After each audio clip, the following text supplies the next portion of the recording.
Learn Punjabi with Jagjit sir इस channel which आप सब का एक बार फिर स्वागत है। इस तो पहला वीडियो आप जी देखो, मैं आपको बेनती करता हाँ कि नवीं वीडियो समय सिर प्राप्त करने लिए साडे चैनल को सबसक्राइब करो, नाल ही बैल आइकॉन के बटन को दबाओ।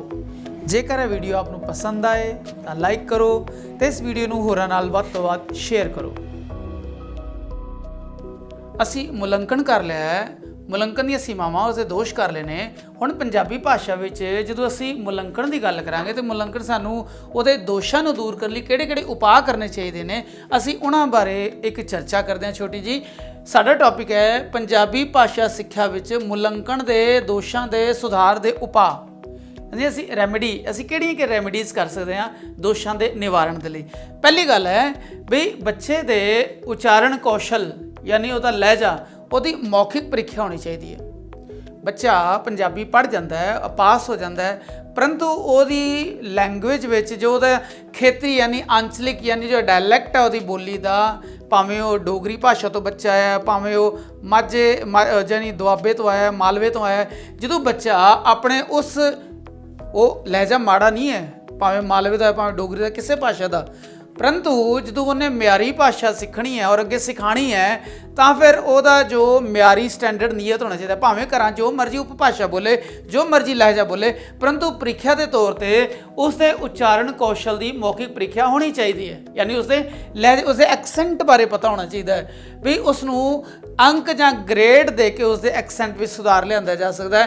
हुण ਉਹਦੇ पद्धर के अनुकूल कोई पाठ पढ़ाया जाए, जो बच्चा पाठ पढ़ रहे हो तो पाठ के ध्यान रखा जाए अलर्ट होके कि बच्चा उस पाठ के एक शब्द को पढ़न लग्या अपनी जो लहजा या उच्चारण कौशल में कित्थे कित्थे स्किप करता है, असी उस दे आधार पर उसे सुधार भी कर सकते हैं, उसका मुलंकन करके उसकी जाँच भी कर सकते हैं और उसको अंक या ग्रेड भी दे सकते हैं। तो मतलब वो उच्चारण कौशल का लहजे का मौखिक परीक्षा होनी चाहिए, मौखिक पेपर होना चाहिए। दूजी गल है वाचन कौशल, जो रीडिंग स्किल है 4 कौशलों में एक है। उच्चारण और वाचन तकरीबन सेम लै सकते हो, परंतु यह दोनों बहुत डिफरेंट है। उच्चारण का मतलब वह लहजा, वह एक्सेंट। दूजी गल है वाचन कौशल, जो रीडिंग की स्किल है वह मौखिक प्रीख्या वो लैनी बहुत जरूरी है। यह एक उपाय है बच्चे की शुद्धता तो बच्चे की योग गति पढ़न समय किस तरह की है। हर बच्चा हर तरह की शुद्धता और गति नहीं लै सकता इको वर्गी, तो बच्चे को इसके आधार पर अंक देके उसका सही मुलंकन किया, मुलंकन के आधार पर उसके अगले सुधार किए जा सकते हैं। यानी मौखिक परीक्षा रीडिंग की ताकि होएगा बच्चे को असीं देखना वो शुद्ध जो वाचन करता है, वो पठन करता है और जी उसकी गति है योग गति है कि नहीं, बहुत स्लो तो नहीं बोलता या बहुत फास्ट तो नहीं पढ़ता। जे फास्ट पढ़ेगा तो गलतियाँ करेगा।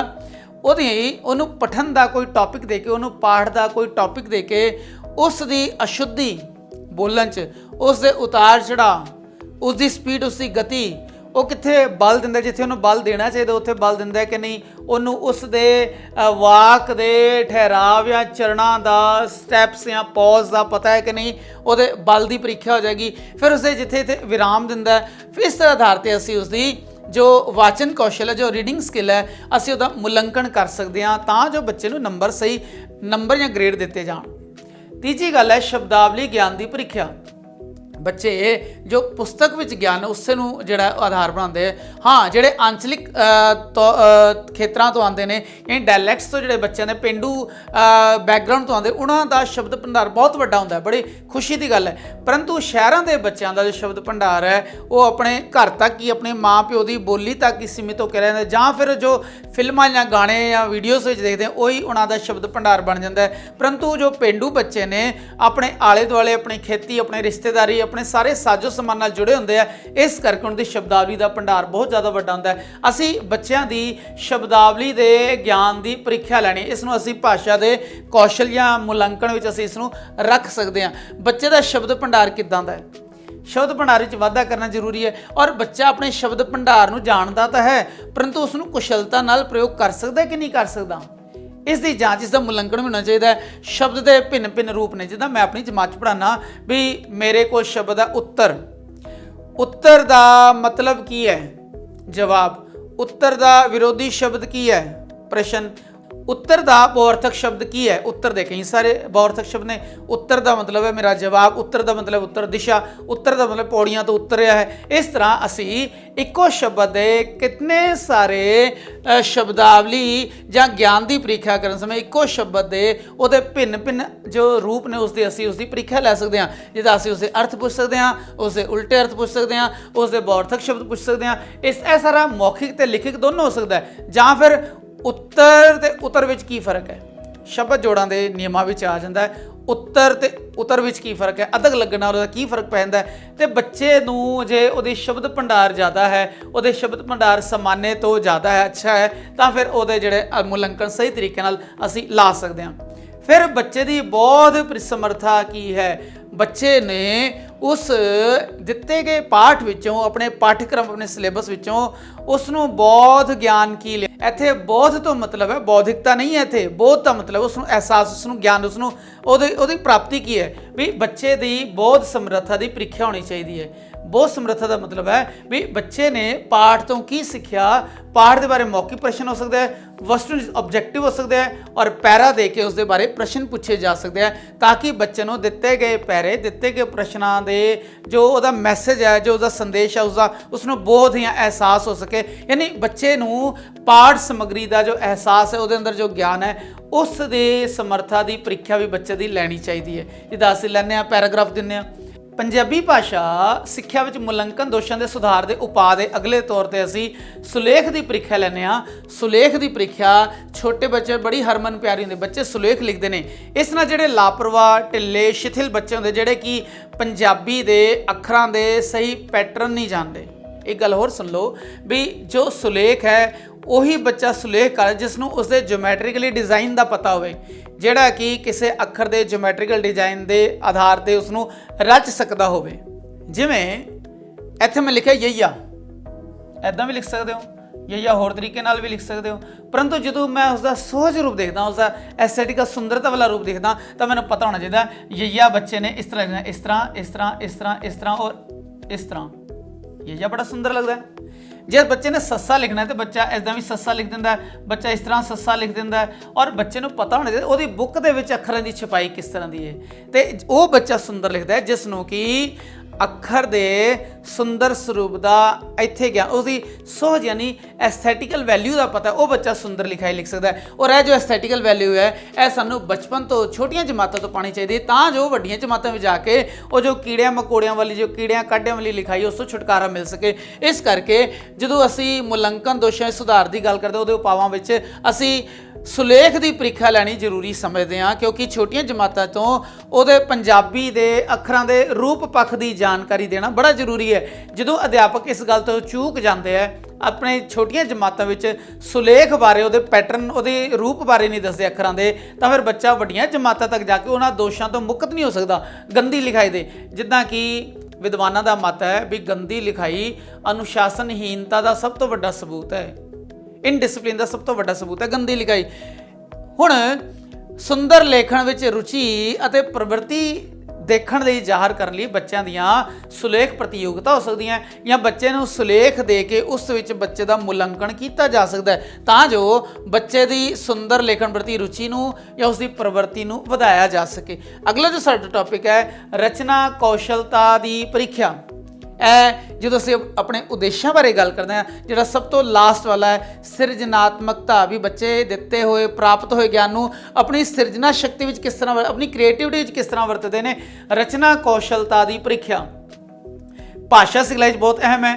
बच्चे नूं मौखिक या लिखित तौर पर कोई टॉपिक दिता जा सकता है, बच्चे उस बारे 2 मिनट बोलन, 1 मिनट बोलन तो उस बारे अपने विचार रखन। यह विचार छोटे रूप च हो सकते हैं, निबंधात्मक प्रश्न के तौर पर भी, उत्तर के तौर पर भी हो सकते हैं। बच्चे नूं निबंधात्मक प्रश्न लिखती या मौखिक तौर पर पूछे जा सकते हैं। बच्चे नूं किसी दिते गई कहानी, किसी नावल, किसी नाटक का सार पूछा जा सकता है। उस नाटक, नावल या कहानी का उद्देश्य या उसका एम पूछा जा सकता है। उस नाटक, नावल या कहानी का ਜੋ ਮੂਲ ਸਮੱਸਿਆ ਪੁੱਛੀ ਜਾ ਸਕਦੀ ਹੈ। ਕੋਈ ਇੱਕ ਪੱਤਰ ਕਿ ਤੁਹਾਨੂੰ ਕਿਹੜਾ ਚੰਗਾ ਲੱਗਦਾ ਹੈ, ਉਹਦੇ ਬਾਰੇ ਜਦੋਂ ਬੱਚਿਆਂ ਨੂੰ ਅਸੀਂ ਮੌਖਿਕ ਜਾਂ ਲਿਖਿਤ ਪ੍ਰਸ਼ਨ ਪੁੱਛਾਂਗੇ ਤੇ ਬੱਚੇ ਦੀ ਰਚਨਾਤਮਕਤਾ ਦਾ, ਉਹਦੀ ਕੌਸ਼ਲਤਾ, ਉਹਦੀ ਸਿਰਜਣਾਤਮਕਤਾ ਦਾ ਪਤਾ ਲੱਗਦਾ ਹੈ। ਉਸ ਦੇ ਆਧਾਰ ਤੇ ਅਸੀਂ ਬੱਚੇ ਦਾ ਸਹੀ ਮੁਲਾਂਕਣ ਕਰਕੇ ਪੰਜਾਬੀ ਭਾਸ਼ਾ ਨੂੰ ਹੋਰ ਰਿਚ, ਜਿਹੜੇ ਅੱਛੇ ਜਿਹੜੇ ਵਿਦਿਆਰਥੀ ਤੇ ਅੱਛਾ ਭਵਿੱਖ ਦੇ ਸਕਦੇ ਹਾਂ। ਜੋ ਸਾਡਾ ਅਗਲਾ ਪੁਆਇੰਟ ਹੈ ਉਹ ਹੈ ਪਾਠ ਸਮੱਗਰੀ ਤੋਂ ਪ੍ਰਾਪਤ ਗਿਆਨ ਦੀ ਪ੍ਰੀਖਿਆ। ਬੱਚੇ ਨੂੰ ਅਸੀਂ ਇੱਕ ਚੈਪਟਰ ਪੜ੍ਹਾਇਆ, ਉਹ ਸੀ ਸਰਦਾਰ ਭਗਤ ਸਿੰਘ ਬਾਰੇ ਜਾਂ ਗੁਰੂ ਨਾਨਕ ਦੇਵ ਜੀ ਬਾਰੇ ਜਾਂ ਕੋਈ ਕਹਾਣੀ ਸੀ। ਜਦੋਂ ਬੱਚੇ ਨੇ ਕਹਾਣੀ ਪੜ੍ਹ ਲਈ, ਬੱਚੇ ਦੀ ਕਹਾਣੀ ਸੁਣ ਕੇ ਜਿਗਿਆਸਾ ਵਧੀ, ਉਸ ਤੋਂ ਬਾਅਦ ਅਸੀਂ ਬੱਚੇ ਨੂੰ ਉਸ ਬਾਰੇ ਪ੍ਰਸ਼ਨ ਪੁੱਛਣੇ, ਯਾਨੀ ਜੋ ਵੀ ਪਾਠ ਸਮੱਗਰੀ ਹੈ ਉਸ ਤੋਂ ਬੱਚੇ ਨੇ ਕੀ ਗਿਆਨ ਪ੍ਰਾਪਤ ਕੀਤਾ। ਅਸੀਂ ਮੌਖਿਕ ਤੌਰ ਤੇ MCQ ਪੁੱਛ ਸਕਦੇ ਹਾਂ। ਇੱਕ ਜੋ ਪ੍ਰਸ਼ਨ ਹੈ ਵੀ ਇਸ ਵਿੱਚ ਕਿਹੜੇ ਅਸੀਂ ਮਹਾਂਪੁਰਖ ਦੇ ਬਾਰੇ ਗੱਲ ਕੀਤੀ ਹੈ, ਅਸੀਂ 4 ਨਾਮ ਲੈ ਕੇ ਬੱਚੇ ਤੋਂ ਇੱਕ ਪੁੱਛ ਸਕਦੇ, ਬੱਚੇ ਇੱਕਦਮ ਤੁਰੰਤ ਜਵਾਬ ਦੇਣਗੇ। ਬੱਚੇ ਨੂੰ ਲਘੂ ਪ੍ਰਸ਼ਨ ਕਰ ਸਕਦੇ ਹਾਂ, ਬੱਚੇ ਨੂੰ ਵਸਤੂਨਿਸ਼ਟ ਯਾਨੀ ਆਬਜੈਕਟਿਵ ਟਾਈਪ ਪ੍ਰਸ਼ਨ ਕਰ ਸਕਦੇ ਹਾਂ। ਬੱਚੇ ਤੋਂ ਵੱਡੇ ਪ੍ਰਸ਼ਨਾਂ ਦੇ ਤੌਰ ਤੇ ਸਾਰ ਪੁੱਛ ਸਕਦੇ ਹਾਂ, ਉਹਦੀ ਸਿੱਖਿਆ, ਉਹਦਾ ਮੋਟਿਵ ਪੁੱਛ ਸਕਦੇ ਹਾਂ, ਉਦੇਸ਼, ਵਿਸ਼ਾ ਵਸਤੂ ਪੁੱਛ ਸਕਦੇ ਹਾਂ, ਚਰਿੱਤਰ ਚਿੱਤਰਣ ਬਾਰੇ ਪੁੱਛ ਸਕਦੇ ਹਾਂ। ਪਾਠ ਵਿਚਲੇ ਤੱਥਾਂ ਦਾ ਗਿਆਨ ਕਰਾਉਣਾ ਸਾਡਾ ਬਹੁਤ ਜ਼ਰੂਰੀ ਹੈ। ਇਸ ਕਰਕੇ ਜਦੋਂ ਬੱਚੇ ਨੇ ਪਾਠ ਪੜ੍ਹ ਲਿਆ, ਪਾਠ ਸਮੱਗਰੀ 'ਚ ਜੋ ਉਸਨੇ ਗਿਆਨ ਪ੍ਰਾਪਤ ਕੀਤਾ, ਉਸ ਵਿਚਲੇ ਤੱਥਾਂ ਦਾ ਸਾਰਾ ਗਿਆਨ ਬੱਚੇ ਨੂੰ ਪਾਠ ਦੀ ਸਮਾਪਤੀ ਤੇ ਹੋ ਚੁੱਕਿਆ ਹੋਣਾ ਚਾਹੀਦਾ ਹੈ। ਇਹ ਸਾਡੇ ਮੁਲਾਂਕਣ ਦਾ ਆਧਾਰ ਹੋਣਾ ਚਾਹੀਦਾ। ਉਸ ਤੋਂ ਬਾਅਦ ਲਾਸਟ ਸਾਡਾ ਹੈ ਵਿਆਕਰਣ ਦੇ ਗਿਆਨ ਦੀ ਪ੍ਰੀਖਿਆ। ਇਹ ਸਭ ਤੋਂ ਵੱਡਾ ਪੁਆਇੰਟ ਹੈ। ਇਸ ਦਾ ਮਤਲਬ ਹੈ ਵਿਆਕਰਣ ਤੋਂ ਬਿਨਾਂ ਭਾਸ਼ਾ ਦਾ ਕੋਈ ਭਵਿੱਖ ਨਹੀਂ ਹੈ। ਜੇ ਬੱਚਿਆਂ ਨੂੰ ਵਿਆਕਰਣ ਮਜ਼ਬੂਤੀ ਨਾਲ ਨਹੀਂ ਪੜ੍ਹਾਇਆ ਜਾਂਦਾ ਤਾਂ ਫਿਰ ਬੱਚੇ ਸ਼ੁੱਧ ਭਾਸ਼ਾ ਦਾ ਅੱਗੇ ਸੰਚਰਣ ਨਹੀਂ ਕਰ ਸਕਦੇ, ਉਸ ਨੂੰ ਅੱਗੇ ਨਹੀਂ ਲੈ ਕੇ ਜਾ ਸਕਦੇ। ਭਾਸ਼ਾ ਸ਼ੁੱਧ ਰੂਪ ਵਿੱਚ ਪਛਾਣ ਔਰ ਪ੍ਰਯੋਗ ਵੀ ਜੋ ਪੜ੍ਹਾਈ ਗਈ ਭਾਸ਼ਾ ਪੰਜਾਬੀ ਭਾਸ਼ਾ ਹੈ, ਉਹਦਾ ਮਿਆਰੀ, ਉਹਦਾ ਸਟੈਂਡਰਡ ਰੂਪ ਕਿਹੜਾ ਹੈ, ਉਹਦੇ ਪਛਾਣ, ਉਹਦੇ ਪ੍ਰਯੋਗ। ਜਦੋਂ ਅਸੀਂ ਵਿਆਕਰਣ ਕਰਾਉਂਦੇ ਹਾਂ ਤਾਂ ਫਿਰ ਬੱਚੇ ਨੂੰ ਨਾਂਵ, ਪੜ੍ਹਨਾਂਵ, ਵਿਸ਼ੇਸ਼ਣ, ਕਿਰਿਆ ਵਿਸ਼ੇਸ਼ਣ, ਇਹ ਸਾਰੀਆਂ ਜੋ 8 ਰੂਪ ਨੇ ਉਹ ਪੂਰੇ ਕਰਾ ਕੇ ਉਸ ਤੋਂ ਬਾਅਦ ਬੱਚੇ ਨੂੰ ਅਸੀਂ ਸ਼ਬਦ ਜੋੜਾਂ ਦੇ ਨੇਮ ਕਰਾਉਂਦੇ ਹਾਂ, ਸ਼ੁੱਧ ਅਸ਼ੁੱਧ ਕਰਾਉਂਦੇ ਹਾਂ, ਜਾਂ ਇੱਕ ਸ਼ਬਦ ਦੇ ਅਨੇਕਾਂ ਪ੍ਰਯੋਗ ਨੇ, ਜਿਵੇਂ ਉਹਦਾ ਅਰਥ ਦੱਸੋ, ਉਹਦਾ ਵਿਰੋਧੀ ਦੱਸੋ, ਵਾਰਤਕ ਦੱਸੋ, ਉਹਦੇ ਅਦਕ ਜਾਂ ਬਿੰਦੀ ਟਿੱਪੀ ਹਟਾ ਕੇ ਕਿਹੜੇ ਵੇਲੇ ਕਿਹੜੇ ਮੀਨਿੰਗ ਬਣਦੇ ਨੇ। ਇਹ ਜੋ ਸਾਰੀ ਗੱਲ ਹੈ ਨਾ, ਇਹ ਵਿਆਕਰਣ ਦੇ ਗਿਆਨ ਦੀ ਪ੍ਰੀਖਿਆ ਹੋਣੀ ਚਾਹੀਦੀ ਹੈ। ਬੱਚੇ ਨੂੰ ਵਿਆਕਰਣ ਵਾਲੇ ਵਸਤੂਨਿਸ਼ਟ ਯਾਨੀ ਆਬਜੈਕਟਿਵ ਟਾਈਪ ਔਰ ਪਰਿਭਾਸ਼ਾ ਤੋਂ ਬਾਅਦ ਮਿਸਾਲਾਂ, ਇਹ ਬੱਚੇ ਨੂੰ ਜਿਹੜਾ ਕਰਾਏ ਜਾ ਸਕਦੇ, ਇਹ ਨਿਗਮਨ ਵਿਧੀ ਨਾਲ ਵੀ ਕਰਾਏ ਜਾ ਸਕਦੇ ਹੈ ਔਰ ਆਗਮਨ ਵਿਧੀ ਨਾਲ ਵੀ ਕਰਾਏ ਜਾ ਸਕਦੇ ਹੈ। ਯਾਨੀ ਬੱਚੇ ਨੂੰ ਦਿੱਤੇ ਗਏ ਵਿਆਕਰਣ ਦੇ ਟੌਪਿਕ ਬਾਰੇ MCQ, ਵਸਤੂਨਿਸ਼ਟ, ਉਹਦੀ ਪਰਿਭਾਸ਼ਾ, ਇੱਕ ਅੰਗਾਂ ਯਾਨੀ ਭੇਦਾਂ ਦੀ ਪਰਿਭਾਸ਼ਾ, ਉਹਦੇ ਮਿਸਾਲਾਂ ਪੁੱਛੀਆਂ ਜਾ ਸਕਦੀਆਂ। ਮਿਸਾਲਾਂ ਵਿੱਚ ਹੇਰ ਫੇਰ ਕਰਕੇ, ਉਦਾਹਰਣ ਵਿੱਚ ਹੇਰ ਫੇਰ ਕਰਕੇ ਉਸਦੇ ਰੂਪ ਦੀ ਪਛਾਣ ਦੀ ਜੋ ਕੁਸ਼ਲਤਾ ਹੈ ਉਹ ਬਹੁਤ ਪੈਦਾ ਕਰਨੀ ਬਹੁਤ ਜ਼ਰੂਰੀ ਹੈ। ਇਹ ਸੀ ਸਾਡੀ ਪੰਜਾਬੀ ਭਾਸ਼ਾ ਸਿੱਖਿਆ ਵਿੱਚ ਮੁਲਾਂਕਣ ਦੋਸ਼ਾਂ ਦੇ ਸੁਧਾਰਾਂ ਦੇ ਕੁਝ ਉਪਾਅ। ਪੰਜਾਬੀ ਭਾਸ਼ਾ ਵਿੱਚ ਮੁਲਾਂਕਣ ਦੀ ਇਸ ਯਾਤਰਾ ਵਿੱਚ ਅਸੀਂ ਆਪਣੇ ਆਖਰੀ ਪੜਾਅ ਤੇ ਪਹੁੰਚਦੇ ਹਾਂ ਵੀ ਪੰਜਾਬੀ ਭਾਸ਼ਾ ਦੀ ਪ੍ਰੀਖਿਆ ਜਾਂ ਪ੍ਰਸ਼ਨ ਪੱਤਰ ਕਿਸ ਤਰ੍ਹਾਂ ਦਾ ਹੋਣਾ ਚਾਹੀਦਾ, ਉਹਦੇ ਸਾਨੂੰ ਕਿਹੜੀਆਂ ਚੀਜ਼ਾਂ ਦਾ ਧਿਆਨ ਰੱਖਣਾ ਚਾਹੀਦਾ ਹੈ, ਕਿਹੜੀਆਂ ਚੀਜ਼ਾਂ ਨੂੰ ਅਵੋਇਡ ਜਾਂ ਅਣਦੇਖਿਆ ਕਰਨਾ ਚਾਹੀਦਾ ਹੈ। ਸਭ ਤੋਂ ਪਹਿਲੀ ਗੱਲ ਹੈ ਵੀ ਪ੍ਰਸ਼ਨ ਪੱਤਰ ਦੇ ਉੱਤੇ ਦਿਸ਼ਾ ਨਿਰਦੇਸ਼ ਇੱਕਦਮ ਕਲੀਅਰ ਹੋਣੇ ਚਾਹੀਦੇ ਹੈ। ਦਿਸ਼ਾ ਨਿਰਦੇਸ਼ ਦਾ ਮਤਲਬ ਵੀ ਹੈ ਕਿਹੜਾ ਪੇਪਰ ਹੈ, ਛਮਾਈ ਹੈ, ਤਮਾਈ ਹੈ, ਸਾਲਾਨਾ ਹੈ, ਯੂਨਿਟ ਟੈਸਟ ਹੈ, ਇਹਦੇ ਬਾਰੇ। ਔਰ ਦੂਸਰੀ ਗੱਲ ਹੈ ਬੱਚੇ ਦੇ ਉੱਤੇ ਸਰਲ ਹੋਣ, ਸਪਸ਼ਟ ਹੋਣ, ਔਰ ਜਿਹੜੀ ਉਹਦੀ ਅੰਕ ਵੰਡ ਹੈ ਜਾਂ ਅੰਕਾਂ ਦੀ ਜੋ ਉਪ ਵੰਡ ਹੈ ਉਹਦੇ ਬਾਰੇ ਪੂਰਾ ਨਿਰਦੇਸ਼ ਉੱਪਰਲੀਆਂ ਲਾਈਨਾਂ ਜਾਂ ਪਹਿਲੇ ਪੈਰੇ ਵਿੱਚ ਹੋਣਾ ਚਾਹੀਦਾ ਹੈ। ਉਸ ਤੋਂ ਬਾਅਦ ਸਮੇਂ ਦੇ ਬਾਰੇ ਜ਼ਰੂਰ ਗਿਆਨ ਹੋਣਾ ਚਾਹੀਦਾ ਹੈ ਵੀ ਸਮਾਂ ਕਿੰਨੇ ਘੰਟੇ ਦਾ, ਕਿੰਨੇ ਮਿੰਟ ਦਾ, ਉਸ ਬਾਰੇ। ਯਾਨੀ ਪ੍ਰਸ਼ਨ ਪੱਤਰ ਦੇ ਉੱਪਰ ਦਿਸ਼ਾ ਨਿਰਦੇਸ਼ ਇੱਕਦਮ ਕਲੀਅਰ, ਇੱਕਦਮ ਸਪਸ਼ਟ ਹੋਣੇ ਚਾਹੀਦੇ ਤਾਂ ਕਿ ਬੱਚੇ ਨੂੰ ਦਿਸ਼ਾ ਨਿਰਦੇਸ਼ ਸਭ ਤੋਂ ਪਹਿਲੇ ਪੜ੍ਹਨ ਦਾ ਮੌਕਾ ਦਿੱਤਾ ਜਾਵੇ ਔਰ ਪੇਪਰ ਕਰਨ ਤੋਂ ਪਹਿਲੇ ਬੱਚੇ ਨੂੰ ਉਸ ਦੇ ਦਿਸ਼ਾ ਨਿਰਦੇਸ਼ਾਂ ਦਾ ਪੂਰਾ ਗਿਆਨ ਹੋ ਜਾਵੇ। ਪੰਜਾਬੀ ਭਾਸ਼ਾ ਦਾ ਪ੍ਰਸ਼ਨ ਪੱਤਰ ਜਿਹੜਾ ਸੈੱਟ ਕਰਨ ਦੇ ਸਮੇਂ ਦੂਜੀ ਗੱਲ ਧਿਆਨ ਰੱਖਣੀ ਚਾਹੀਦੀ ਹੈ ਵੱਖਰੇ ਖੰਡਾਂ ਦਾ ਨਿਰਮਾਣ। ਬਈ ਪੇਪਰ ਬਣਾਉਣ ਸਮੇਂ ਸਾਰੀ ਸਮੱਗਰੀ ਨੂੰ ਮਿਲਗੋਭਾ ਜਾਂ ਮਿਕਸਿੰਗ ਨਹੀਂ ਕਰ ਦੇਣੀ ਚਾਹੀਦੀ, ਉਸ ਤਰ੍ਹਾਂ ਮਿਸ਼ਰਣ ਨਹੀਂ ਤਿਆਰ ਕਰਨਾ ਚਾਹੀਦਾ। ਇਸ ਨਾਲ ਜੇ ਬੱਚੇ ਕਨਫਿਊਜ਼ ਹੋ ਜਾਂਦੇ ਆ, ਅਧਿਆਪਕ ਖੁਦ ਜਾਂਚ ਕਰਨ ਸਮੇਂ ਜਿਹੜਾ ਮੁਲਾਂਕਣ ਕਰਨ ਸਮੇਂ ਉਹ ਪਹੁੰਚਲ ਜਾਂਦਾ ਹੈ ਜਾਂ ਉਹ ਆਪਣੇ ਮਾਰਗ ਤੋਂ ਭਟਕ ਜਾਂਦਾ। ਇਸ ਕਰਕੇ ਵੱਖਰੇ ਖੰਡਾਂ ਦਾ ਨਿਰਮਾਣ ਹੋਣਾ ਚਾਹੀਦਾ। CBSE ਵਿੱਚ ਪਠਨ ਕੌਸ਼ਲ, ਲਿਖਣ ਕੌਸ਼ਲ, ਇਹ ਜੋ ਸਾਰੇ ਜਾਂ ਵਿਆਕਰਣ ਭਾਸ਼ਾ ਕੌਸ਼ਲ ਵਿੱਚ ਵਿਆਕਰਣ ਲਈ ਜਾਂਦੀ ਹੈ, ਉਹਨਾਂ ਦੇ ਸਾਰੇ ਨੰਬਰ ਵੱਖਰੇ ਵੱਖਰੇ। ਉਹਨਾਂ ਦੇ ਥੱਲੋਂ ਭਾਸ਼ਾ ਦੀ ਜਦੋਂ ਅਸੀਂ ਕੌਸ਼ਲ ਦੀ ਗੱਲ ਕਰਦੇ ਹਾਂ ਵਿਆਕਰਣ ਦੀ, ਹਰੇਕ ਜੋ ਪੈਟਰਨ ਉਹਦੇ ਬਾਰੇ ਜੋ 2 ਪ੍ਰਸ਼ਨ ਨੇ, 3 ਪ੍ਰਸ਼ਨ ਨੇ, ਮੁਹਾਵਰਿਆਂ ਦੇ 3 ਪ੍ਰਸ਼ਨ ਨੇ, ਉਹਨਾਂ ਵਿੱਚ MCQ ਕਿੰਨੇ ਨੇ, ਉਹਨਾਂ ਦੀ ਪਰਿਭਾਸ਼ਕ ਸ਼ਬਦਾਵਲੀ ਕਿੰਨੀ ਹੈ, ਉਹ ਜੋ ਸਾਰੇ ਪ੍ਰਸ਼ਨ ਆ ਉਹਨਾਂ ਬਾਰੇ ਹਰੇਕ ਦਾ ਅੰਕ ਦਿੱਤਾ ਹੁੰਦਾ ਤੇ ਵੱਖਰੇ ਖੰਡਾਂ ਦਾ ਨਿਰਮਾਣ ਕੀਤਾ ਹੁੰਦਾ ਹੈ। ਇਹਦਾ ਮਤਲਬ ਜਦੋਂ ਅਸੀਂ ਪੰਜਾਬੀ ਦਾ ਪੇਪਰ ਸੈੱਟ ਕਰੀਏ ਤਾਂ ਹਰੇਕ ਖੰਡ ਅਲੱਗ-ਅਲੱਗ ਹੋਵੇ, ਨਿਬੰਧਾਤਮਕ ਜੋ ਲੌਂਗ ਆਨਸਰ ਨੇ ਅਲੱਗ ਹੋਣ, ਲਘੂ ਪ੍ਰਸ਼ਨਾਂ ਦਾ ਜਿਹੜਾ ਖੰਡ ਅਲੱਗ ਹੋਵੇ, ਵਸਤੂਨਿਸ਼ਟ ਇਸ ਦਾ ਮਤਲਬ ਹੈ ਆਬਜੈਕਟਿਵ ਟਾਈਪ ਅਲੱਗ ਹੋਵੇ। ਹਰੇਕ ਖੰਡ ਦਾ ਜੋ ਸਮਾਂ ਹੈ ਉਹ ਬੱਚੇ ਨੂੰ ਮੌਖਿਕ ਤੌਰ ਤੇ ਜਾਂ ਉਹਨੂੰ ਜ਼ਬਾਨੀ ਤੌਰ ਤੇ ਦੱਸ ਦੇਣਾ ਚਾਹੀਦਾ ਹੈ। ਵੀ ਮੰਨ ਲਓ ਮੈਂ ਐਸੇ ਲਿਖਿਆ 10 ਨੰਬਰ ਦੇ ਨਿਬੰਧ ਔਰ 5 ਨੰਬਰ ਦੇ ਪੱਤਰ ਕਰਨ ਸਮੇਂ ਮੈਨੂੰ ਇਹ ਬੱਚਿਆਂ ਨੂੰ ਪਹਿਲੇ ਤੋਂ ਨਿਰਦੇਸ਼ਿਤ ਕਰ ਦੇਣਾ ਚਾਹੀਦਾ ਹੈ ਵੀ ਇਸ ਵਿੱਚ ਤੁਸੀਂ ਮੈਕਸਿਮਮ ਅੱਧਾ ਘੰਟਾ ਜਾਂ 35 ਮਿੰਟ ਲਾਣੇ, ਇਸ ਤੋਂ ਵੱਧ ਸਮਾਂ ਨਹੀਂ ਬੇਕਾਰ ਕਰਨਾ, ਉਹ ਜਾਇਆ ਨਹੀਂ ਕਰਨਾ। ਔਰ ਜਿੰਨੇ ਵੀ ਆਬਜੈਕਟਿਵ ਟਾਈਪ ਨੇ MCQ ਨੇ ਅਸੀਂ ਉਹਦੇ ਲਈ ਵੈਸੇ ਤਾਂ 1-2 ਸੈਕਿੰਡ ਦੇ ਅੰਦਰ ਹੋ ਜਾਂਦੇ ਨੇ, ਪਰ ਬੱਚੇ ਨੂੰ 1 ਮਿੰਟ ਦਾ ਸਮਾਂ ਜਿਹੜਾ ਹੈ ਨਾ ਉਹ ਬੱਚੇ ਨੂੰ ਪਹਿਲੇ ਮੌਖਿਕ ਤੌਰ ਤੇ ਇਮਤਿਹਾਨਾਂ ਤੋਂ ਪਹਿਲੇ ਦੱਸ ਦੇਣਾ ਚਾਹੀਦਾ ਹੈ। ਔਰ ਇਹਨਾਂ ਸਭ ਦੇ ਜੋ ਖੰਡ ਨੇ, ਇਹ ਜੋ ਪਾਰਟ ਨੇ ਅਲੱਗ-ਅਲੱਗ ਹੋਣੇ ਚਾਹੀਦੇ, ਹਰੇਕ ਖੰਡ ਦਾ ਸਮਾਂ ਨਿਯਤ ਹੋਣਾ ਚਾਹੀਦਾ ਹੈ। ਇੱਕ ਖੰਡ ਇੱਕ ਕੌਸ਼ਲ ਇੱਕ ਸਿੱਖਿਆ, ਵੀ ਜਦੋਂ ਅਸੀਂ ਪ੍ਰਸ਼ਨ ਪੱਤਰ ਦਾ ਨਿਰਮਾਣ ਕਰਦੇ ਹਾਂ ਇੱਕ ਖੰਡ ਵਿੱਚ ਇੱਕ ਕੌਸ਼ਲ ਯਾਨੀ ਲਿਖਣ ਕੌਸ਼ਲ ਹੈ, ਪੜ੍ਹਨ ਕੌਸ਼ਲ ਹੈ, ਵਾਚਨ ਕੌਸ਼ਲ ਤੇ ਆਏਗਾ ਨਹੀਂ, ਰੀਡਿੰਗ ਕੌਸ਼ਲ ਤੇ ਆਏਗਾ ਨਹੀਂ। ਰੀਡਿੰਗ ਕੌਸ਼ਲ ਜਿਹੜਾ ਪਾਰਟ ਆਫ ਨੰਬਰਿੰਗ ਵਿੱਚ ਜਿੱਦਾਂ ਅਸੀਂ 10ਵੀਂ 12ਵੀਂ CBSE 9ਵੀਂ 10ਵੀਂ ਕਰਦੇ ਹਾਂ, ਜਿਹੜੇ ਉਹਨਾਂ ਦੇ ਵਿੱਚ 20 ਨੰਬਰ ਨੇ ਉਹ ਸਾਰੇ ਕੌਸ਼ਲਾਂ ਦੇ ਬਾਰੇ ਨੇ, ਉਹ 'ਚ ਵਾਚਨ ਆ ਜਾਂਦਾ ਹੈ, ਪਠਨ ਆ ਜਾਂਦਾ ਹੈ, ਇਹ ਸਾਰੀਆਂ ਜੋ ਸਕਿੱਲ ਹੈ ਉਹਦੇ ਅਲੱਗ ਨੰਬਰ ਟੀਚਰ ਵੱਲੋਂ ਲਾਏ ਜਾਂਦੇ ਨੇ। ਅਸੀਂ ਉਹ ਛੱਡ ਕੇ ਅਸੀਂ ਪ੍ਰਸ਼ਨ ਪੱਤਰ ਦੀ ਗੱਲ ਕਰ ਰਹੇ ਹਾਂ ਵੀ ਇੱਕ ਖੰਡ ਵਿੱਚ ਇੱਕ ਕੌਸ਼ਲ ਜਿਹੜਾ ਸਪਸ਼ਟ ਹੋਣਾ ਚਾਹੀਦਾ ਹੈ। ਇਹਦਾ ਨਿਬੰਧ ਹੈ, ਜਦੋਂ ਅਸੀਂ ਬੱਚੇ ਨੂੰ ਅਣਡਿੱਠਾ ਪੈਰਾ ਦਿੰਦੇ ਹਾਂ, ਅਨਸੀਨ ਪੈਸੇ ਦਿੰਦੇ ਹਾਂ ਤਾਂ ਸਾਨੂੰ ਪਤਾ ਲੱਗਦਾ ਬੱਚੇ ਦੀ ਜੋ ਪੜ੍ਹਨ ਦੀ ਜੋ ਕੌਸ਼ਲ ਹੈ, ਸਕਿੱਲ ਹੈ, ਉਹ ਕਿੰਨਾ ਕੁ ਹੈ। ਜਦੋਂ ਅਸੀਂ ਉਸਦੇ ਲਿਖਣ ਕੌਸ਼ਲ ਜਾਂ ਉਸਦੀ ਰਾਈਟਿੰਗ ਸਕਿੱਲ ਦੀ ਗੱਲ ਦੇਖਦੇ ਹਾਂ, ਅਸੀਂ ਨਿਬੰਧ ਜਾਂ ਪੱਤਰ ਵਿੱਚ ਉਸਦੀ ਜਿਹੜੀ ਹੈ ਨਾ ਉਹ ਕੌਸ਼ਲਤਾ ਦੇਖਦੇ ਹਾਂ। ਯਾਨੀ ਇੱਕ ਖੰਡ ਵਿੱਚ ਇੱਕ ਕੌਸ਼ਲ ਹੋਣਾ ਚਾਹੀਦਾ ਹੈ ਔਰ ਇੱਕ ਸਿੱਖਿਆ, ਇਹਦਾ ਧਿਆਨ ਰੱਖਣਾ ਚਾਹੀਦਾ ਹੈ। ਚੌਥਾ ਇਸ ਦਾ ਪੁਆਇੰਟ ਹੈ, ਪ੍ਰਸ਼ਨਾਂ ਦੀ ਗਿਣਤੀ ਲੋੜੀਂਦੀ ਮਾਤਰਾ ਵਿੱਚ ਹੋਣੀ ਚਾਹੀਦੀ ਹੈ, ਵਾਧੂ ਗਿਣਤੀ ਨਹੀਂ ਹੋਣੀ ਚਾਹੀਦੀ। ਮੰਨ ਲਓ ਇੱਕ ਨੰਬਰ ਦੇ ਜੇ 7 ਪ੍ਰਸ਼ਨ ਜਾਇਜ਼ ਨੇ, ਉਹਦੀ ਵਜ੍ਹਾ 14 ਪ੍ਰਸ਼ਨ ਨਹੀਂ ਦਿੱਤੇ ਜਾ ਸਕਦੇ, ਜਾਂ ਇੱਕ ਨੰਬਰ ਦੇ ਅਸੀਂ 2 ਜਾਂ 3 ਤੱਕ ਹੀ ਸਿਮਟ ਕੇ ਰਹਿ ਜਾਈਏ, ਯਾਨੀ ਇਹ ਗੱਲ ਤੋਂ ਬਚਣਾ ਚਾਹੀਦਾ ਹੈ। ਪ੍ਰਸ਼ਨਾਂ ਦੀ ਜੋ ਗਿਣਤੀ ਹੈ ਲੋੜੀਂਦੀ ਮਾਤਰਾ ਵਿੱਚ, ਰਿਕੁਆਇਰਡ ਕਾਊਂਟਿੰਗ ਵਿੱਚ ਹੋਣੀ ਚਾਹੀਦੀ ਹੈ। परंतु जो प्रश्न ने वंशवंता वाले होने चाहिए, और वैरायटी होनी चाहिए और वो प्रश्न नवीनता वाले होने चाहिए, बच्चे के बोझली होने चाहिए, इन्ने क्लीयर होने कि बच्चे को पढ़ते सर उसका उत्तर की समझ आ जाए। इस करके प्रश्नों की गिनती लोड़ींदी होनी चाहिए और प्रश्न वंशवंता के आधार नवीनता के आधार पर पाए जाने चाहिए। प्रश्न पत्र बनाने समय असी यह ध्यान रखना है कि बच्चे की याद शक्ति ते आधारित प्रश्नों की थां व्यवहारिक प्रश्न देने चाहिए, क्योंकि कुछ प्रश्न पत्र घोटा लाओ बच्चों लिए होंगे हैं, बहुत जो ब्रिलियंट बच्चे जिन्होंने IQ बहुत ज़्यादा उन्होंने आधार पर होंगे बच्चे तो पास हो जाते क्योंकि घोटा लाया होंगे। परंतु इसकी थां अजकल जिदा CBSE विच भी बच्चों के जो याद शक्ति है, जो व्यवहारिक शक्ति है ना, उन्होंने जो आम बोल चाल आम वरतों व्यवहार की जो स्किल है ਉਹਦੇ ਤੇ आधारित प्रश्न जोड़े होने चाहिए है। याद शक्ति आधारित प्रश्न नहीं होने चाहिए भी बच्चे बहुत ज़्यादा रट्टा उन्होंने डेटा याद कर, उन्होंने माप्यो के नाम, उन्होंने होर विद्वानों के नाम परिभाषावां याद करनियां पैण। इस तो अलावा इसकी बजाय व्यवहारिक प्रश्न होना चाहिए है तां जो घोटा लाओ प्रवृत्ति तो बचा जा सके और यह जो प्रश्न पत्र है बच्चे ते मानसिक दबाव ना पा सके।